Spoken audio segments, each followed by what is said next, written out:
Good morning, students. First of all, we will discuss about the lesson 6 and alien hand. Lesson name I want something in a case. Class 7th.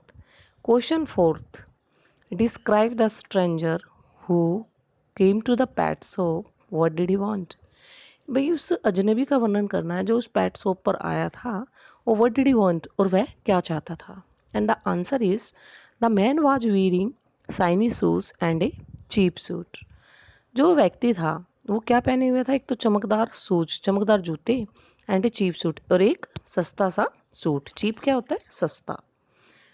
He had a startling glance means क्या होता है मतलब उसकी नज़र जो थी वो एक जगह टिक नहीं रही थी वो उसकी नज़र इधर उधर घूम रही थी that is called सटलिंग glans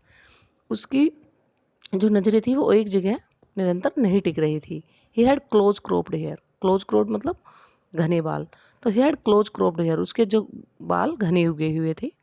he had not an attractive personality attractive आकर्षित करने वाला पर्सनैलिटी क्या होता है व्यक्तित्व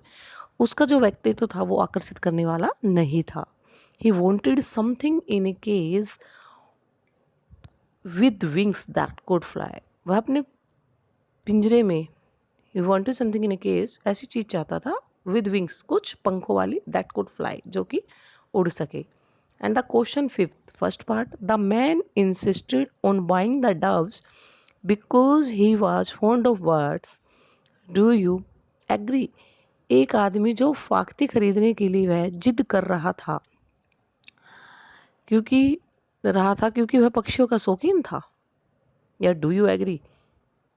क्या आप इस बात से सहमत हैं एग्री मीन्स क्या होता है सहमत answer is no I don't agree with it नहीं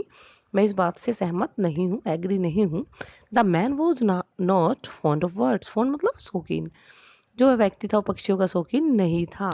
ही लव्ड फ्रीडम वह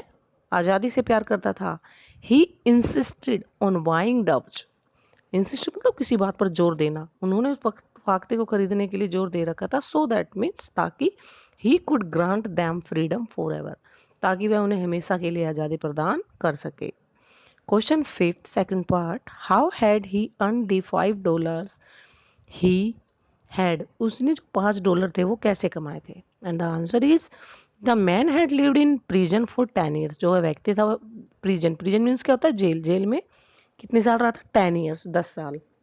ही वर्क देयर वह वहाँ क्या करता था वह वहाँ काम करता था he was given 50 cents per year उसे एक साल के कितने सेंट दिए जाते थे 50 cents 50 सेंट दिए जाते थे दस ही अर्न $5 इन 10 years इस प्रकार से उसने 10 साल में कितने डॉलर्स कमाए $5 and the question six is was the customer interested in the care and feeding of the doves he had bought if not why not जो वो भी ग्राहक था जो कस्टमर था जो फाख्ते खरीदने आया था क्या उनकी देखभाल करने और उनको खाना खिलाने के बारे में इंटरेस्ट ले रहा था रुचि ले रहा था इफ नॉट यदि नहीं व्हाई नॉट क्यों नहीं and the answer is know the customer was not interested in the care and feeding of the doves he had boat नहीं जो वो कस्टमर था वह उन फाख्तों को उनकी देखभाल करने संबंधित और खाना खिलाने संबंधित बातों में कोई भी इंटरेस्ट नहीं ले रहा था जो उसने खरीदे थे he was going to keep those birds as pets with him वह अपने पास उन पक्षियों को पालतू पक्षियों के रूप में नहीं रखने जा रहा था he was going to give them freedom forever वह हमेशा के लिए उन्हें आज़ादी देने जा रहा था they will take care of their own the lap of nature ताकि वो प्रकृति की गोद में अपनी देखभाल खुद कर लेंगे I hope you understand all questions. So you will learn and write each question answer in your fair notebook. Thank you and have a nice day.